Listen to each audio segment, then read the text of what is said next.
Hello and welcome back to the State Farm Analyst Desk. Before we get into Game 4 of the day, Dignitas versus Counterlogic Gaming, I did want to come to these three gentlemen about that victory for Evil Geniuses over Team Liquid because it is so important to the playoff picture for both of these squads. I'm coming to you first, Crumbs, because you actually had the prediction for the game both before Champion Select and then once we saw the team comps locked in, you reaffirmed your EG call and they did it in the way you expected.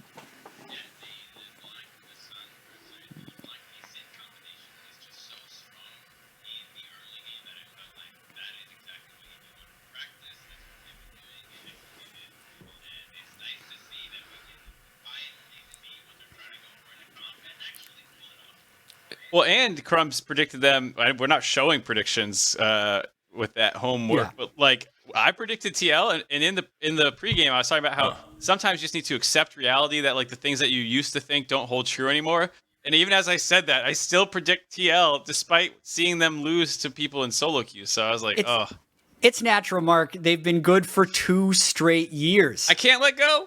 Neither can I. I just keep predicting. Right, and they're 9 losses now. They're so close to out of the playoff picture with 3 games left to go. 3-0 basically. You think? I don't think they're going to beat C9. No. Well, and that or even FlyQuest 2-0 is so difficult. It's over.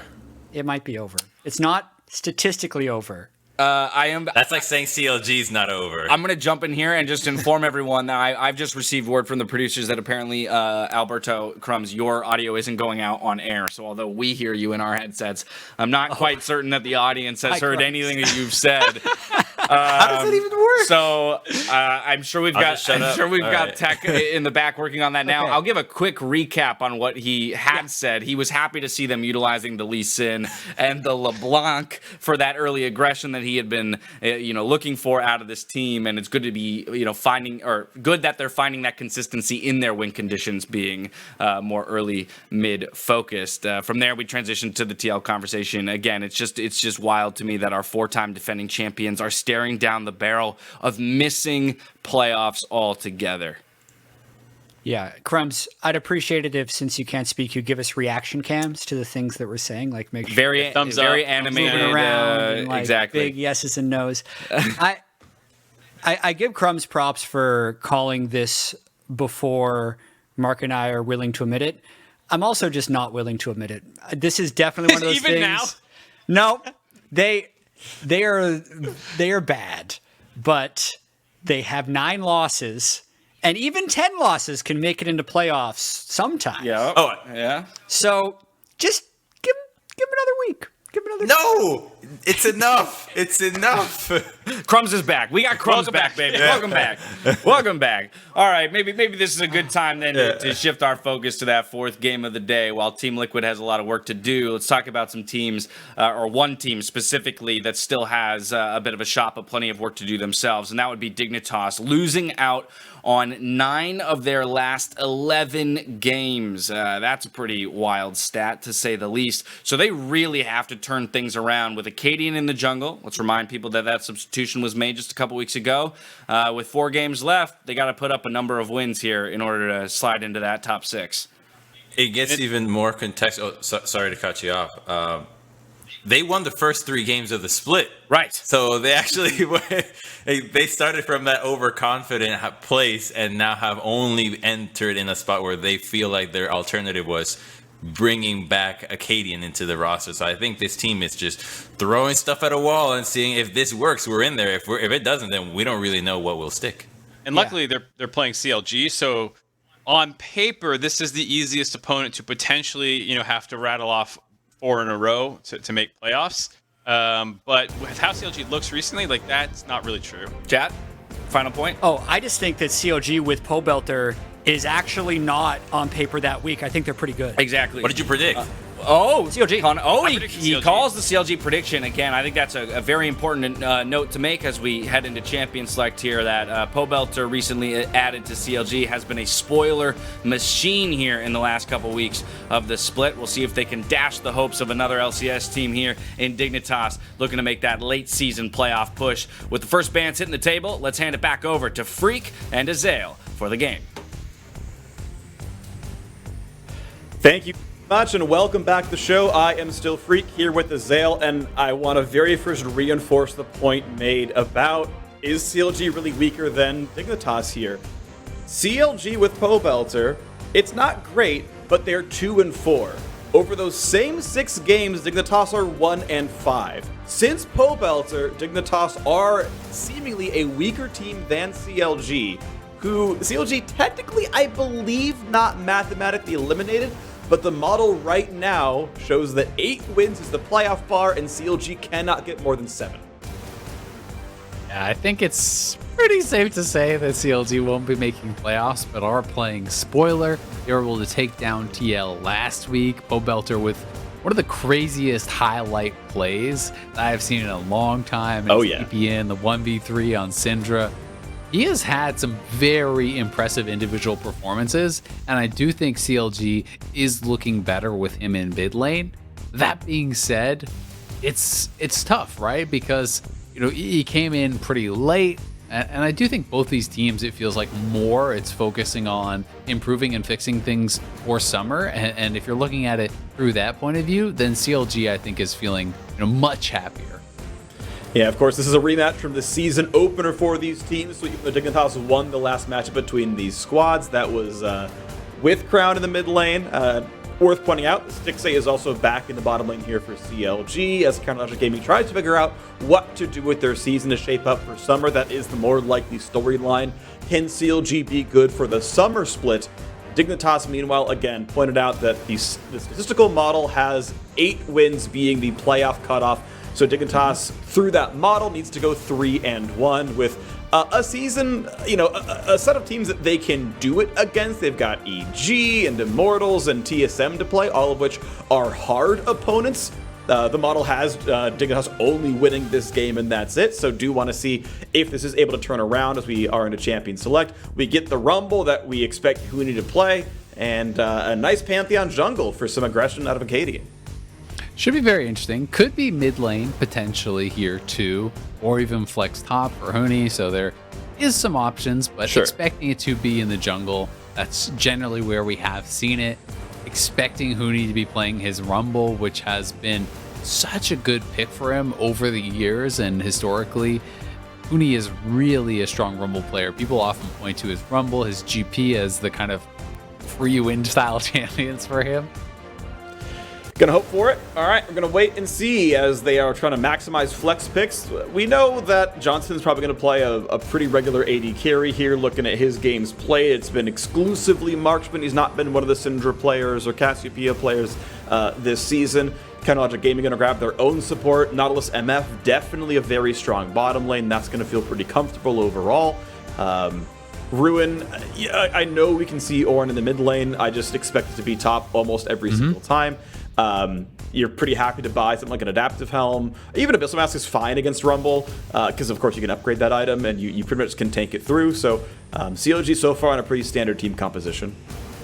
I think they'd probably just go for the Abyssal Mask Rust, try to withstand that. Yeah. You know, maybe you go for the Adaptive. It's really good in that 1v1, but because you're not getting that free Ornn upgrade on it, you're missing out on so many stats that are going to be useful against everyone else in the team fight. And I do think that Ornn has the ability to withstand that matchup, and similar to how we've seen Rumble, you know, in a lot of the games this season, it's much more about getting pressure in your lane, pushing it in, and then making things happen elsewhere. And with this pick, part of the reason people feel it's so strong currently is that so much of the game is revolving around these neutral objectives in the river, and those are areas that can get your opponents clumped up, where you can sometimes find these great equalizers.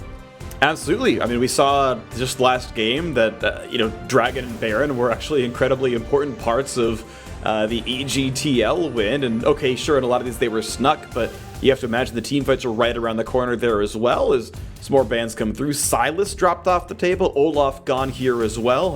Have seen Silas getting picked up more and more over time. W Max, very low cooldown, a lot of healing, makes him a really good duelist, very hard to push out of lanes. And if you are trying to play something aggressively like this Pantheon Rumble, that is a champion who kind of handles that pressure well. There's also a couple good ultimates already for Silas to steal, and taking away Equalizer, even the Pantheon ultimate allowing you to make plays elsewhere. So you have to kind of protect against that if you are concerned about any sort of potential Silas pick. Yep. And of course, we got Irelia locked in here for Counter Logic Gaming, expecting it to go here to Pobelter in the mid lane. Hasn't played a non-mage so far this season, so Ornn and Irelia would be new for him. Again, only 6-game sample. He is a new addition to CLG here. Re-addition, I guess, to be fair. But fighters like Irelia got a lot better this patch. The Tiamat upgrades are stronger. Blade of the Ruin King, the real heavy hitter. And we're going to, I think, see a lot more of these fighters, both top and mid, for the rest of the season because of those buffs. I'm very interested to see what the build is going to be from Pobelter, because we have seen in kind of the not LCS, the scrims that we cast last week, people were doing Blade of the Ruin King Rush, even forgoing the Triforce until much later. I have been seeing that on ladder some skill too. I want to see what kind of a build he is going to bring out, and we actually get the Fiora. So this is looking now like Rumble mid. You put that Fiora top against the Ornn. Fiora, I think, was one of the biggest beneficiaries of some of these top lane changes. Ravenous Hydra, something you love to rush. The additional lifesteal there is very helpful.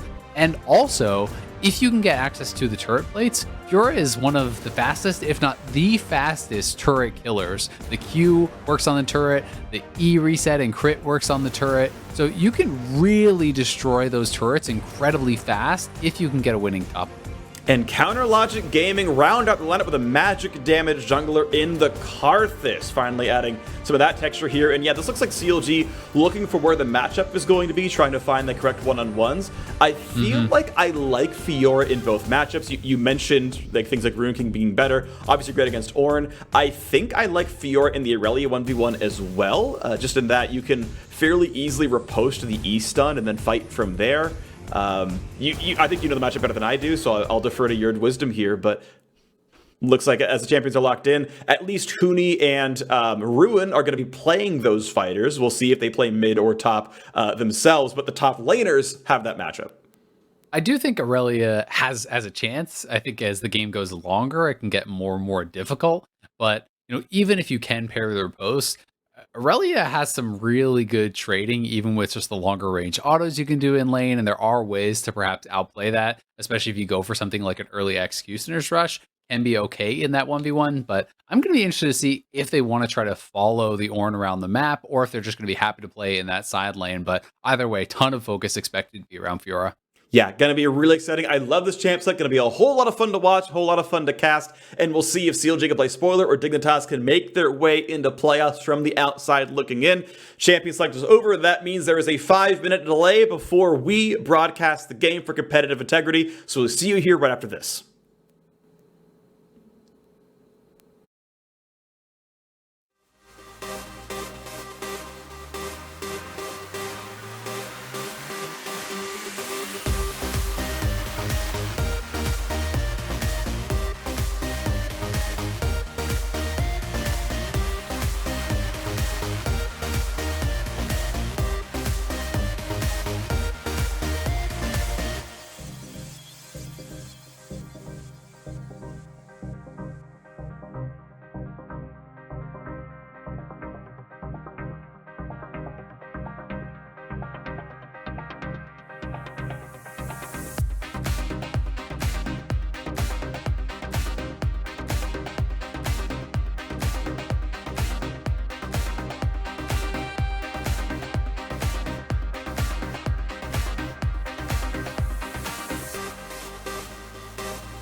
Hello everyone, welcome back to the show. Dignitas and CLG Gaming about to do battle here on the Rift. It's a tough one. It's battle between 9th and 10th. CLG almost assuredly cannot make playoffs, but Dignitas certainly can. They have beatable opponents. On paper, you maybe expect them to beat CLG. We'll see if they can make the push. It'd be exciting if they can. And we've got Fiora versus Irelia in the top lane with a jungle Karthus to boot.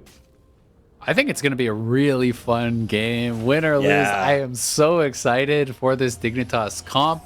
A lot of style, a lot of that Huni panache going for the Fiora pick. And Akaadian having Pantheon jungle, there's a lot of opportunity for the camp up on the top side and for assisting in split push scenarios, which should make for a very exciting game. Yep. One thing I want to point out, and I will do this every single Karthus jungle game I cast until there are changes, I want to see how fast Wiggily can complete a first full clear. If you're really, really good, you get it at just barely over 3 minutes, like 3:03 or something. In my testing, first time doing it in a month or so, I got something like 3:06. So, you know, I want to see if LCS junglers can clear as fast as me. That's the real thing. It's the humble brag. It's one of those things where there's actually a lot of little optimizations with how you're utilizing the E, how much you're auto-attacking versus just spamming Q, and all of these different things. Also with the kiting to actually keep your health high, because we have seen huge differences in how fast people can do, especially a leashless full clear. I have seen, even in pro play, people do it sometimes 20-25 seconds slower than you're actually able to do it, just because they don't have as much experience on that Karthus specifically. All right, well, Wiggily got a minor leash for his blue buff, which is fine. It doesn't save actually that much time because the DPS on blue is so high, but, you know, saves a couple seconds there, goes into this one. Froggen is going to go for the pretty early deep ward to check the Karthus clear speed, find out if Akaadian can maybe, punk him somewhere down the line. For now, it's Akaadian also doing a full clear, though, red into Krugs. A lot of golden XP on Krugs, of course. Really valuable camp, but it does mean he's going to be a little bit hurt and nowhere near that top jungle to fight. The Krugs are also, so much of the gold has been shifted into the later part of the camp, right? You can't just do the big one and the medium one and then kind of leave. You have to fully commit to clearing that out. And with the Talisman start, he clearly wanted to go for those AoE camps, get that little life drain off with your E. So yep, we'll see how quickly he's going to be able to actually clear through this, and if he's going to be looking for any sort of a gank or just going for a 6 camp clear.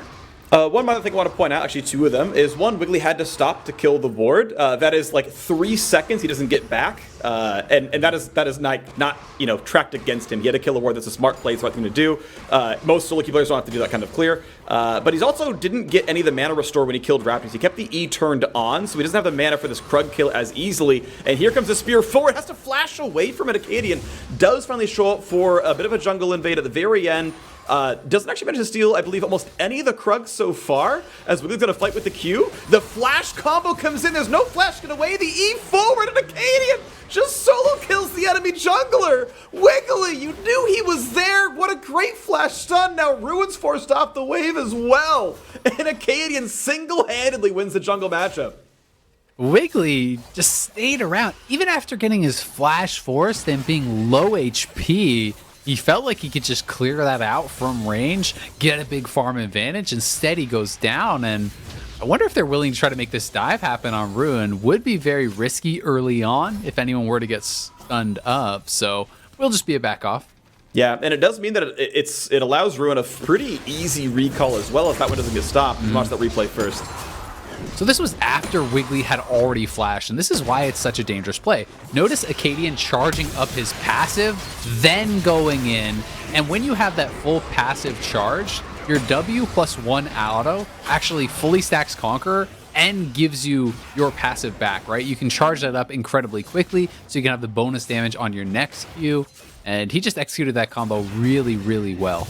Absolutely beautiful. Akaadian grabs himself that blue buff now, and yeah, he's technically down a couple of camps, but I'll take first blood over a camp every single day. That's going to feel real comfortable. A good early start here for Dignitas. 400 gold is exactly what you expect off an isolated first blood, and that is the money that is earned there. Top lane farm lead, mid lane farm lead, bot lane slightly to CLG, but that part of that is the fact that the lane is already pushing. You would also expect Kaisa to lose to this misfortune. And Oh my gosh, Wiggly's just getting just dead assaulted. again. He's just dead. He's getting punched. He's getting punched by a robot. Oh my word, I'm so sorry for you, Wiggily.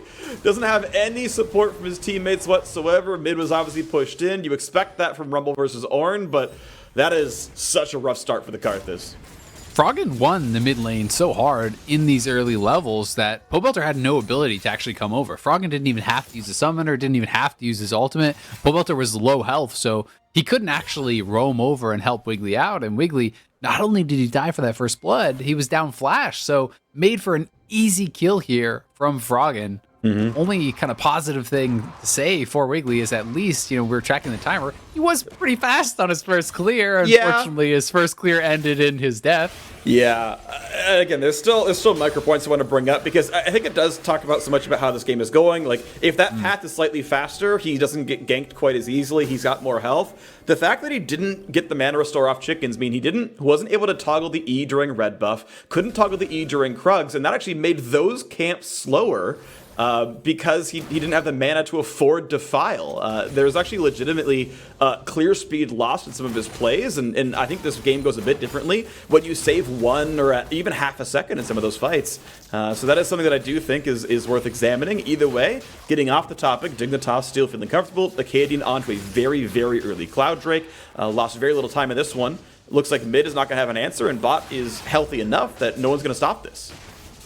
Cloud feels really good for this Dignitas comp too. When you're looking around, almost everyone wants to be using their ultimate and has pretty long ultimate cooldowns. These are, well, obviously everyone wants to use their ultimate, but these are important ultimates that, having them up is going to be very, very impactful. Definitely agree. I do think it's going to be a good one for them. We go into Infernal second, and this is a very offensive-heavy team, so those are Drakes that fit the mold of what these teams are wanting to do. Wiggily, of course, doesn't have to give blue over. Want to really kind of point out that was part of the team composition as well. Is think about the champions that CLG are playing. None of them are very blue hungry. Allows Karthus not only to get the mana regen, but keep in mind that it's 100 gold and in some cases a third of a level worth of XP that you don't have to hand over. That is definitely relevant when your jungler needs to be one of the carries. That is definitely part of the composition. Props to CLG for identifying that in the draft. But it's still going to be a rough one for them, down 700 gold off the 2 solo kills, and Dignitas now roaming topside. Oh, this dive would be huge. Ruin has such a big wave at his turret and no teleport, so if you die here, it really sucks, and it looks like he's probably going to. The Q is on cooldown, couldn't get the reset off the minion. There's no way away from that one. Huni takes the rest of the gold, gets the pleuret, and gets back up at the top side. Wiggily not going to be able to turn any of this around. Look at all those minions. That is like 3 stacked waves at least. Gonna be dying to that turret. Maybe Wiggily collects some of it, but still in that 1v1 for Ruin, you are really put behind off of that, because if he could collect that farm, he's actually doing great. He would have the early executioners. He would actually be up in CS if he picked up all of it. Instead, the wave's going to be pushing away from him. He's down farm, and Huni is going to be sitting in a really good spot. And this was just started up very well by Froggen, putting the ultimate here along the turret. Ruin flashes out of it early, but everyone is on top of him. Huni able to get that trigger of the ultimate as Ruin does die to heal up a little bit more. And no danger of going down. Doesn't even have to flash. And that fight is legitimately different if Ruin has his Q available. Was about 20 health off getting the reset of the melee minion. That is a lot more damage. It's more healing as well. That fight honestly looks different. These little small things, honestly very, very small edges are turning these fights from at least getting an answer kill or at least getting away from the jungle gank. And now again, Froggen aggressive under the tower, but Wiggily can challenge the ult here. Does the W come back in time? Can he get the shield? Does so. And of course, Dark Harvest already on cooldown. With 100 health to spare, Froggen walks away. The overheated scrap shield just barely enough to keep him alive. But Ornn ulti, can he snipe him? Is it? Oh! So close. Froggen had to burn the flash. Honestly, yeah, okay. You can't really do any better than that, Pobelter. The flash will always get away from that one. But at least it's summoned her down. Well done from Pobelter. He probably assumes the flash was down, but I don't know that they actually had vision of the summoner being used. I'm not sure if it's one of those where you can see the animation in fog or not. I shouldn't be able to. Similar to how, with Baron, you can see animations when people are hitting that. So either way, they force out the summoner. Froggen now down both of those. Huni up on this top side. Will looking We'll be looking to actually play pretty aggressive, I think, in this. You want to kind of poke down the Irelia, utilize those vital hits, get him fairly low to a point where you can then threaten the ultimate and all in. Gets 1 Q in, but again, Ruin down a level is going to have a hard time actually winning the fight, especially with Akaadian back up at the top side. Knows he's there as the control ward comes down. Walks by the other one, and Ruin can't even survive a 1v2 under his own turret. He's pulling Nautilus over. There's going to be a nice W. The flash Q's not going to land. Ult comes in afterwards, but Akaadian might not be in that much danger. First one comes in. Here comes the rest of the squad. Ruin does pick up one, and look at him go for this one. Look at him go for the fight. You gotta be kidding me. Ruin and Smoothie win the 2-on-2. That is so huge for CLG. What a good roam by Smoothie, getting up to the top lane at the perfect moment. Misses the Q, but it didn't end up mattering.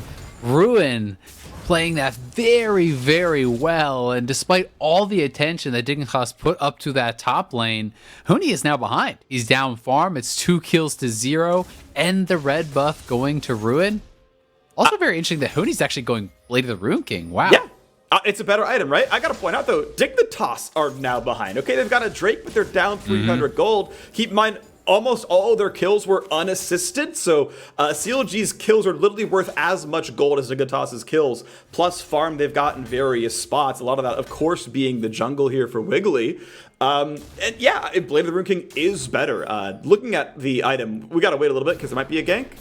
Rune's in safety right now. Basically, there was more on-hit damage, like on-attack damage from the passive than from the raw AD, even before the buff. So, I mean, a really substantial part of this item's actual damage is in the passive.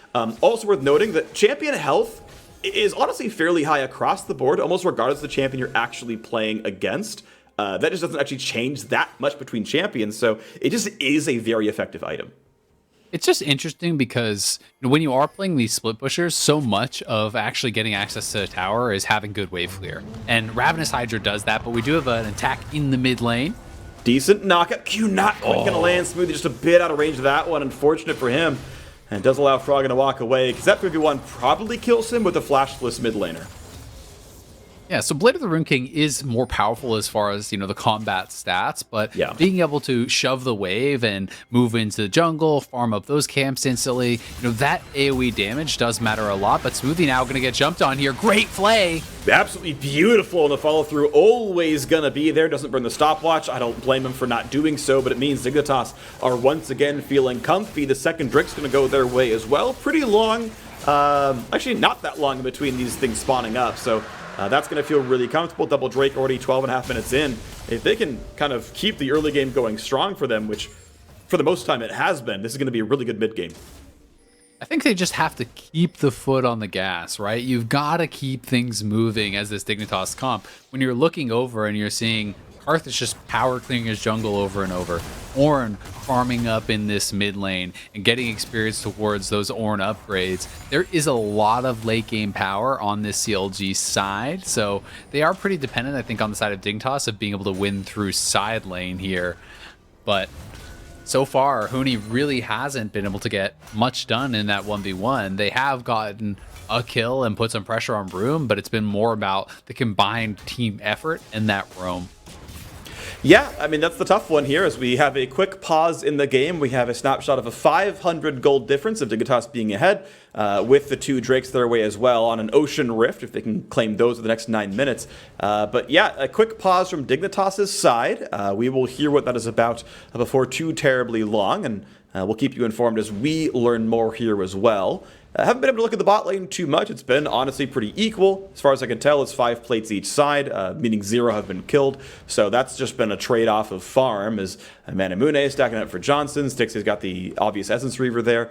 And I am curious to see, as Azale was mentioning, I totally agree. Dignitas putting the foot on the gas, keeping the aggression going would be pretty wise.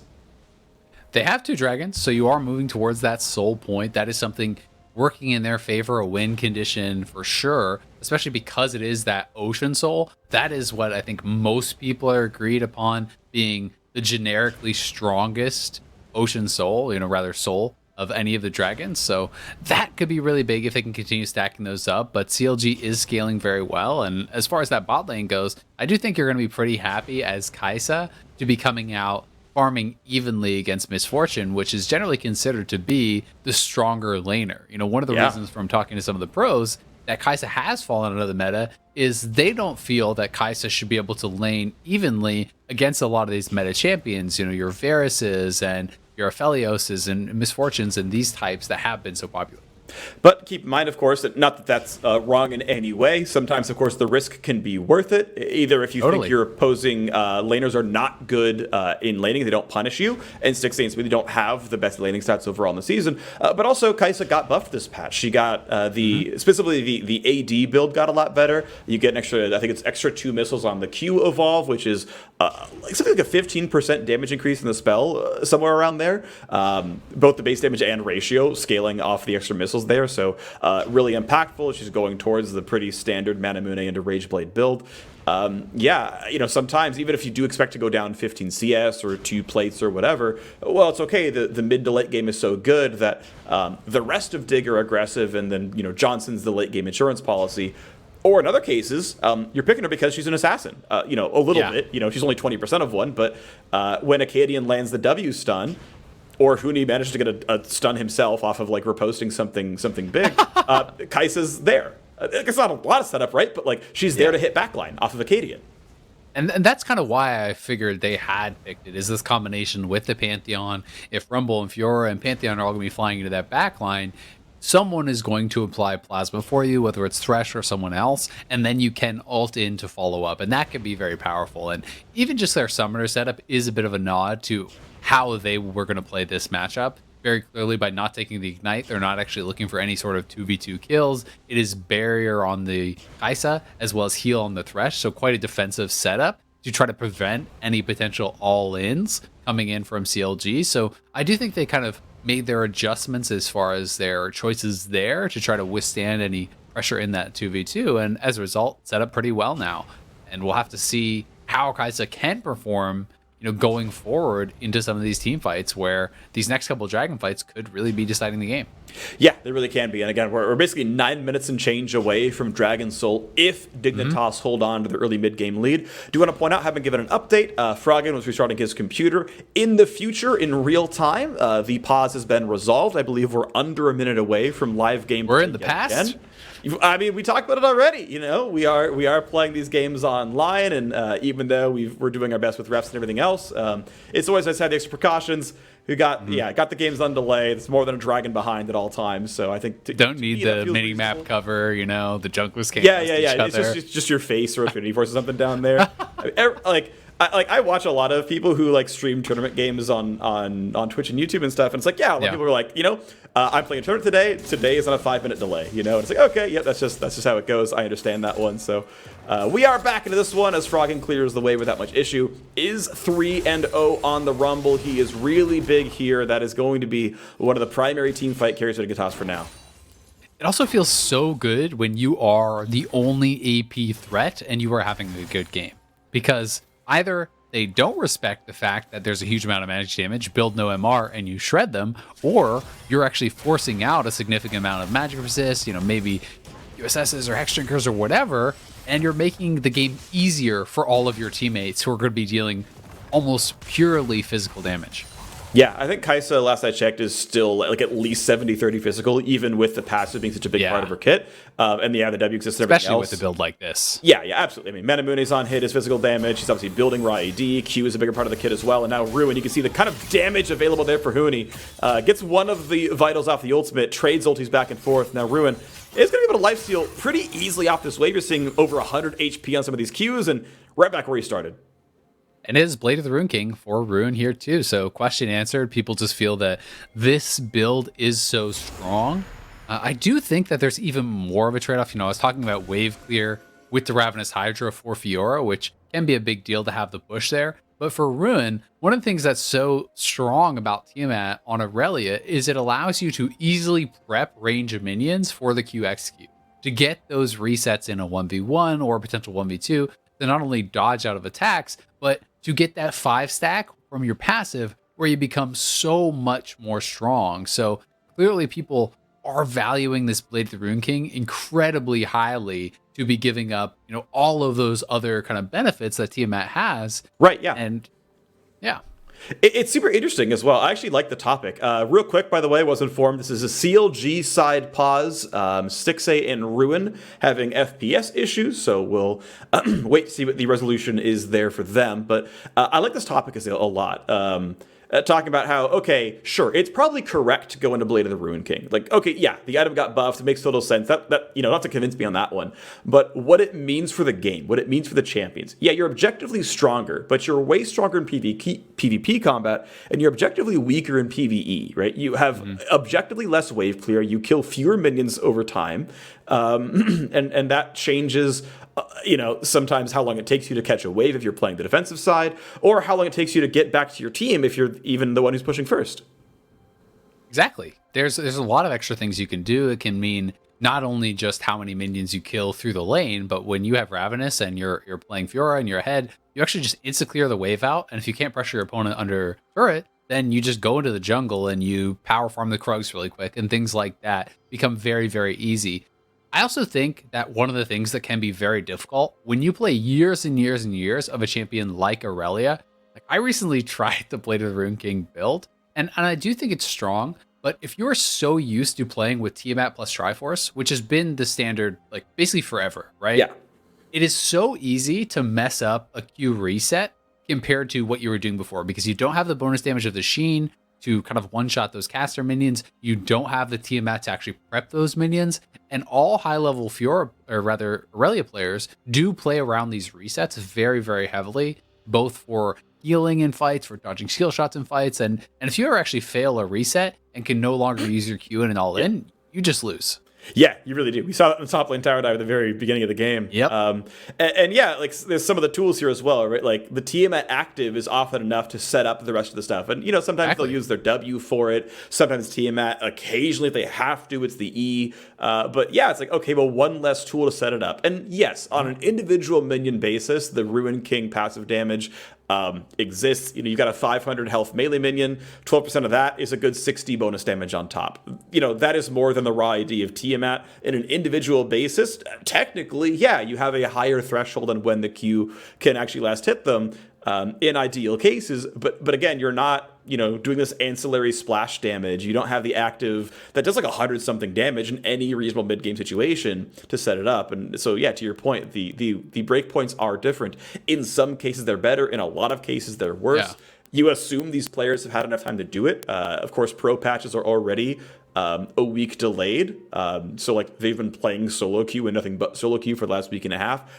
With these changes in, they're clearly, as far as I can tell, more than comfortable with these champions. But it is something to point out that sometimes the muscle memory changes. Sometimes the game plan just has to be different. And Triforce is delayed quite a lot too, right? Because traditionally you would just go Tiamat and then stop on that on Irelia and go straight into your Triforce. And some people just skip that and rush straight Triforce. So, with the completion of the Blade of the Ruin King, obviously you are pushing that back. You're not just going to go Bilgewater Cutlass and stop there and then go towards, a Triforce. It doesn't really make sense. If you're going to go that build path, you want to fully commit to it. But just a little update for you guys. We are getting some computer restarts. Hopefully we'll resolve the FPS issues that CLG are having.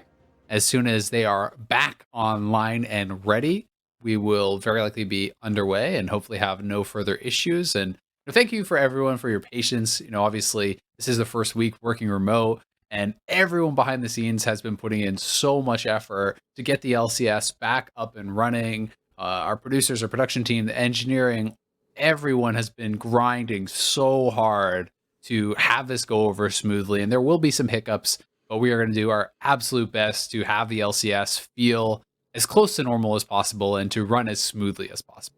Yeah, I mean, just to illustrate that one, a second ago, my software that delivers my audio and webcam feed to the broadcast just crashed. I've loaded it back up. As far as I can tell, I'm still broadcasting. Otherwise, Azael is awkwardly pausing as we have a different software that lets Azael and me hear each other because we're receiving a feed in to our homes and then broadcasting it out, and then our awesome engineering team is splicing those together with the program feed and then resubmitting that back out to the actual streams. We can't wait for each other's program feed to hear each other, or there's like 18 seconds of delay and it's just not possible. So my feed that went out to the rest of the world, dropped for a couple, about 20 seconons there. Thankfully, Isaiah was monologuing, so it was perfect. And hopefully no one knows anything happened. My turn now. Yeah, it is. Yeah, hopefully. Can't wait for the Hopefully solo no one knows it happened after you just spent 30 seconds talking about what happened. Yeah. You're like, I hope it's a secret. By the way, let me explain what happened. Yeah. Oh my. All right. Well, it's okay. We're fine. You played yourself. Look, I would have done it if you hadn't just talked about the fact that we're doing this from home and there's going to be hiccups. And like mid-sentence, the software crashed. Like it couldn't have been better timing. So I had to bring it out. That's pretty funny. Okay, in the real world, like we're not already. The real world of League of Legends. In Runeterra, we're waiting for Ruin to reconnect. That's really what I meant, is that like the human of Counterlogic Gaming's top laner is returning to the game. Obviously, Irelia is still on the Rift. So we should be getting ready checks pretty soon. Should be getting ready to go back into the game pretty soon, which is good. That's exciting to me. And obviously, the game hasn't moved a lot in the last several minutes.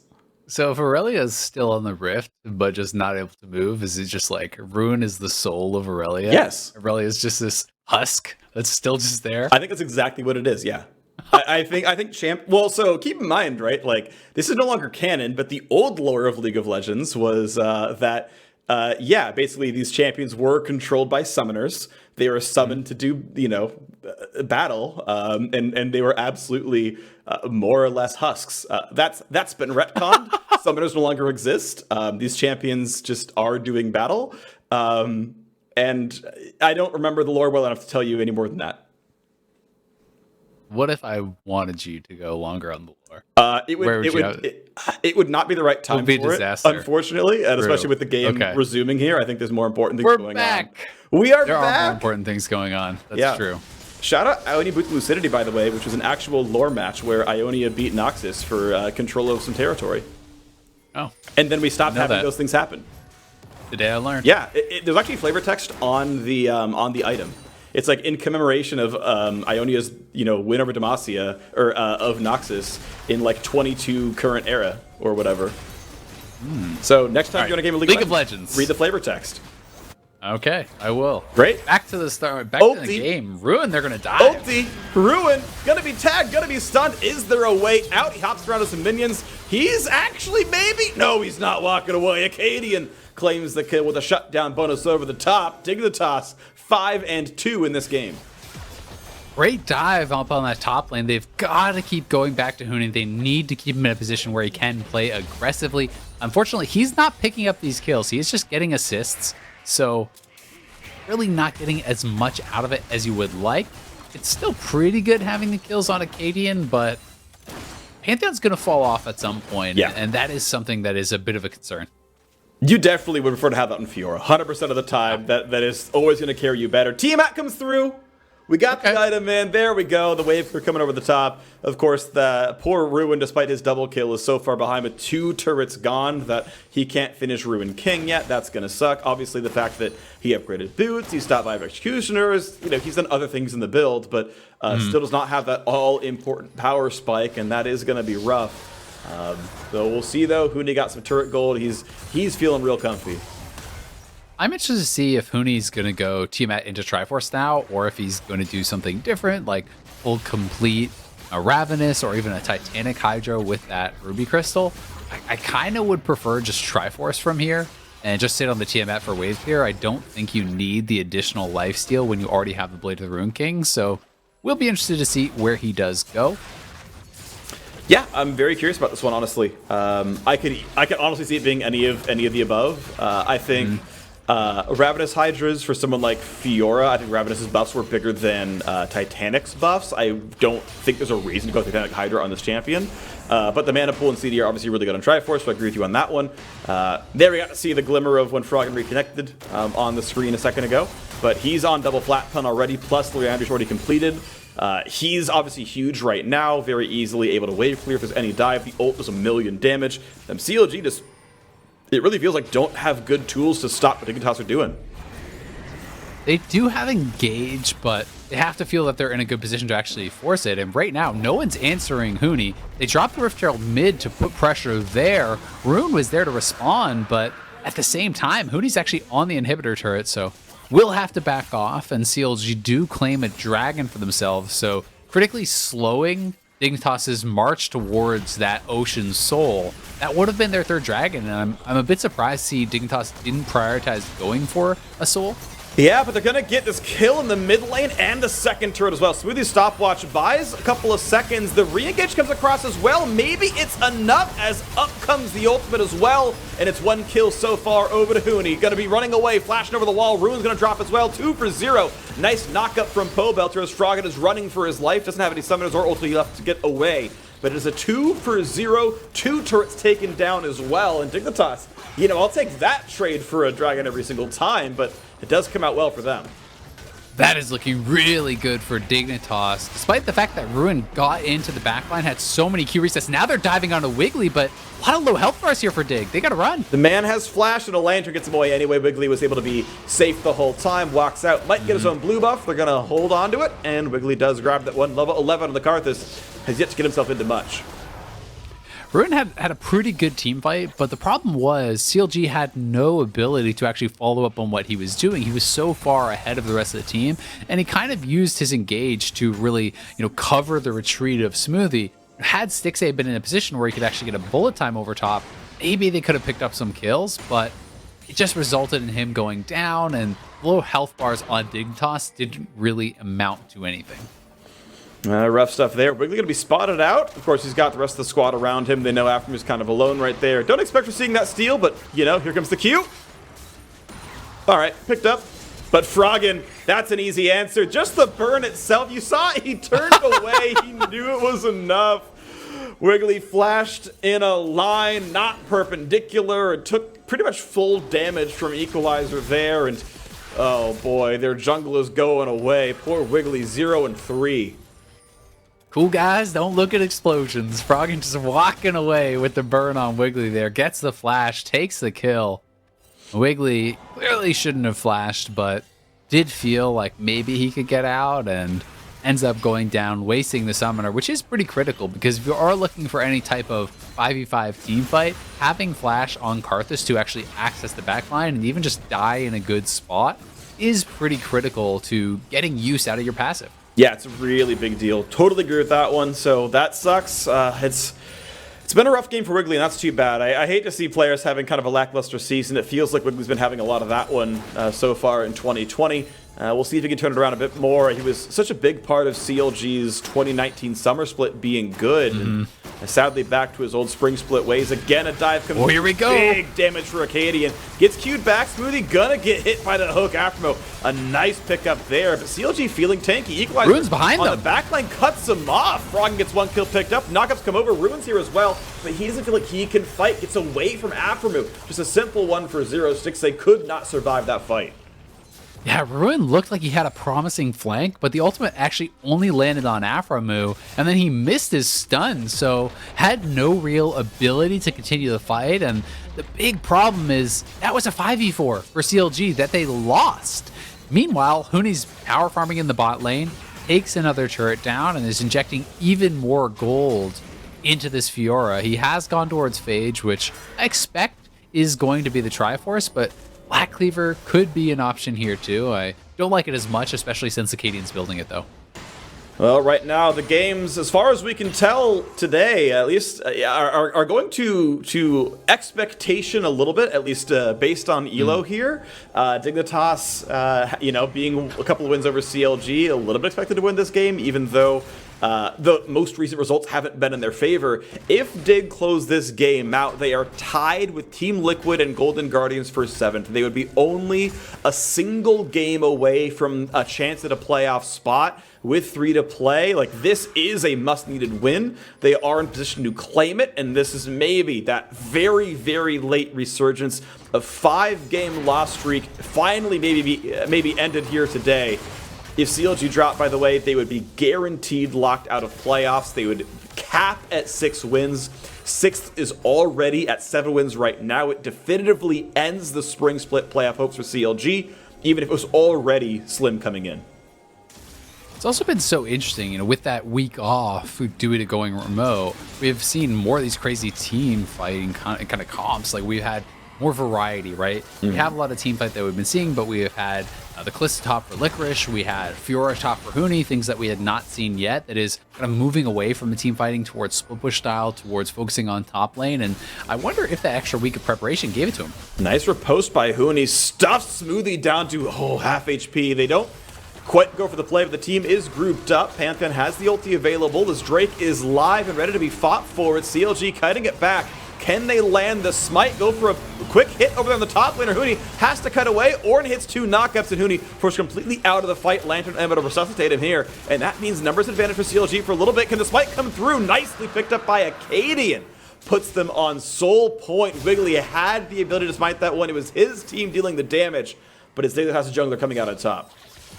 Great job by Akaadian there, smiting that away, because Dignitas wasn't really in a position to fully commit to the team fight. Froggen didn't have his ultimate, and they didn't want to fight without that, so it was just going to be down to this 50-50. They do get it, and are now on soul point. Another win condition added in here for Dignitas, as Froggen may spot Wiggily. He may know what's going down. He obviously sees the wolf corpse, and yep, just ulties into Fog of War. It's not going to be enough damage. Wiggily able to walk away and still at half HP. That wall might be enough. Ruin gets his own slow. Going to look to try to get an E-range, but he can't quite do it. The empowered Electro Harpoon, too big of a slow. Ruin on Ninja Tabby to fight the top laner, not the Berg Treads you talked about. The difference in damage types on the team. Can't break the slow in time. Not able to get the range for the stun. Does get pushed back. We can see Pobelter now kind of getting to those levels where he can start upgrading for his team. Obviously, that all got pushed back, but soon he will be able to upgrade the Infinity Edge for Stixxay. He has his own double upgrades for himself, so things looking a little bit better now for CLG when you're counting in all the additional gold from that. You know, it's 3,000 plus gold of stats on the items that Pobelter has. Added in, it's an additional 1,000 or so for Stixxay. So when you're kind of adding that in, the gold lead doesn't seem so big anymore. And despite the fact that it's a 0-3 Karthus is farming well and is very high level. So you're still going to have a lot of impact on this game, and because of that, CLG still has a chance. Yeah, looking at XP overall, top lane is a 1-level lead, mid lane is equal, bot lane is a 1-level lead, support is a 1-level lead. So not that far behind in XP. The important levels are done, like points in Wind Wall don't do very much, or not Wind Wall, sorry, but Wall of Pain for the Karthus don't mean very much, but there is another chance at a catch here. Pobelter in a bit of a 2-on-2, Akaadian gonna be knocked up. This could be a chase down, doesn't have the flash it away, goes in for a bit of a combo, damage for Smoothie, gets someone to heal over the top as well. Ruin now comes in for the fight, and CLG outnumbered Dignitas, but isn't going to be enough. Johnsun comes in for the fight, picks up 2, and goes right back out with the Lantern, kind of saving a bad team fight. But comes Huni. He wants in. 3-on-3 here. Do Counterlogic Gaming have the numbers? Do they have the damage? Already it's a 1-for-1. Now down to the 2-on-2 as Johnsun flashes away. Stays just barely alive, and Pobelter on a tank is not going to have the damage. He's going to get picked off at the end. A triple kill for the AD carry of Dignitas. And that is actually, I believe, an unofficial penta. I think he got the first double at the start of it. End of the day, Dignitas taking another team fight. Huge team fight win there for Dignitas. Johnsun cleaning up, and a lot of credit deserved by Akaadian and Froggen for how long they were actually able to delay. They were in this 2v4 type scenario as all of CLG collapses in, and they were able to last so long. The Equalizer getting so much damage down here from Froggen, then Akaadian kiting back, using his empowered E to actually block out a lot of damage. As soon as that expires, he goes into the stopwatch, then Froggen goes into the stopwatch, and they can't ignore Froggen because of the amount of damage he has. So Johnsun comes in from the side, cleans up 2 quick kills, and then despite the fact that Huni misses the parry here, Johnsun dueling up against Stixxay, barely able to take him down. That is the unofficial penta. All 5 kills going to Johnsun. What a team fight from him. And into another one right afterwards. Counterlogic Gaming low on health, already forced off the mid lane. That turret was already dead, so territory gained not going to mean all that much, but obviously huge amounts of power coming in. Nashor's Tooth done, Seeker's Arm Guard done. Johnson's going to have that W evolve now. As is the typical build, of course, you expect out of this champion, but overall a little bit lower after the changes on the W. Still very good on the Q, of course. And yeah, gonna feel pretty comfortable here as a couple of the item upgrades are coming through. Pobelter needs level 15 for the next one. He's got a Blade of the Rune King ready to go. The Death Cap not too far away for Wiggily. So yes, growth is still coming in for CLG, but Dignitas time and time again, by pretty slim margins, using those leads to get ahead. And now Huni gonna have a really good chance at getting all 4 vitals here. Big healing gonna come through. Doesn't chase down though. Smoothie was right there. I know a players would have chased that one down and then asked where their team was. Why didn't you help me? It's very smart to back off.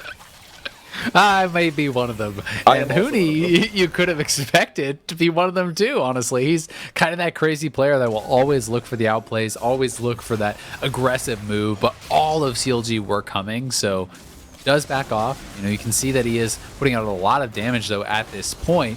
He has the Triforce, Blade of the Rune King, plus the Tiamat. Really strong point in the game for him. And you can see over for Stixxay, he's doing this kind of BF stacking build, which can give you incredibly powerful ultimates. You have so much flat AD with these types of builds. I have actually seen even just the kind of quad BF sword build. And look at Smoothie though, just getting lit up there as Huni is on this dragon. And this is looking like it'll be Soul for Dig.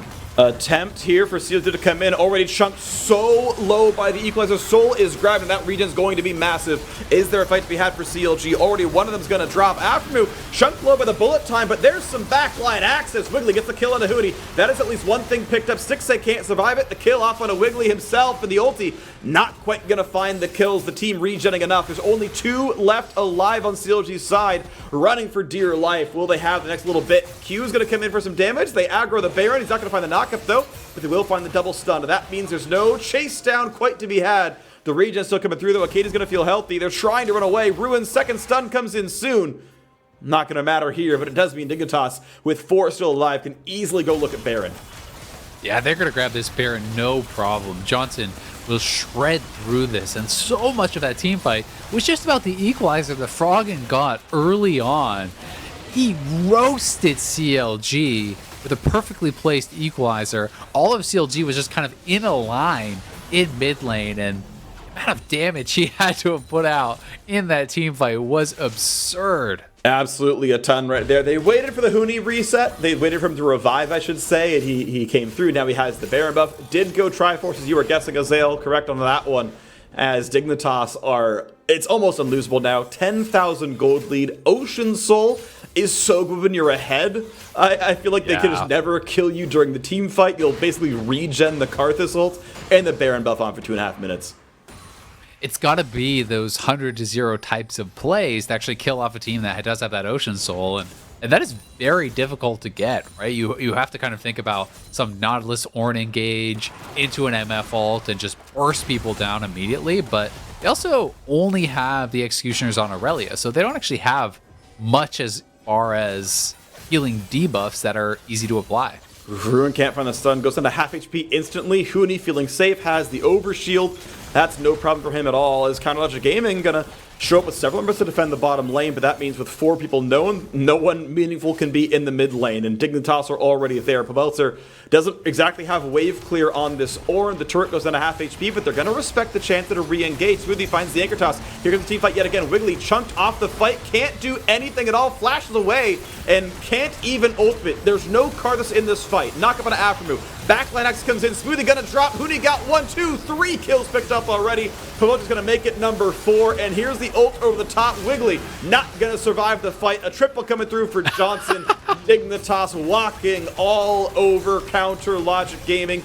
31.5 minutes in. The playoff hope is still alive. They are just a game behind 6th place, and they do it by eliminating Counterlogic Gaming from playoff contention. The Nexus turrets fall. An amazing game from Froggen. Akaadian got first blood in the jungle invade, and Dignitas just maybe back on form.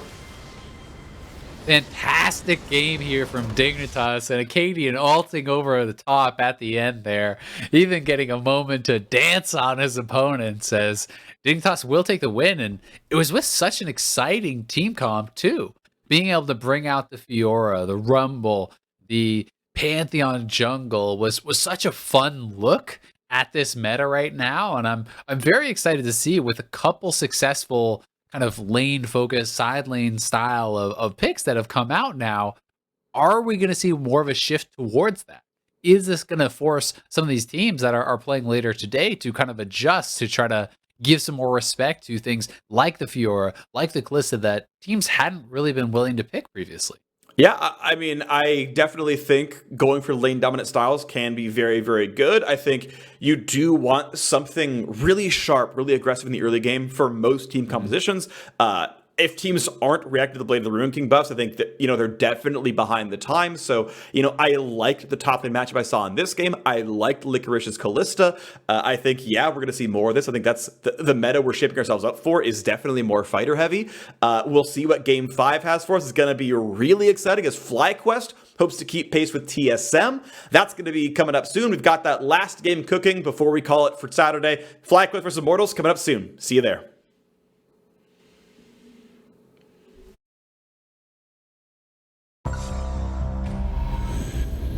Every click, every frame, every press, every sound. They're playing aggressive. I'll take mid. Every advantage. When the difference Between winning and losing is measured in milliseconds. everything. everything. Everything. Everything counts. The Alienware Legendary Battle Station.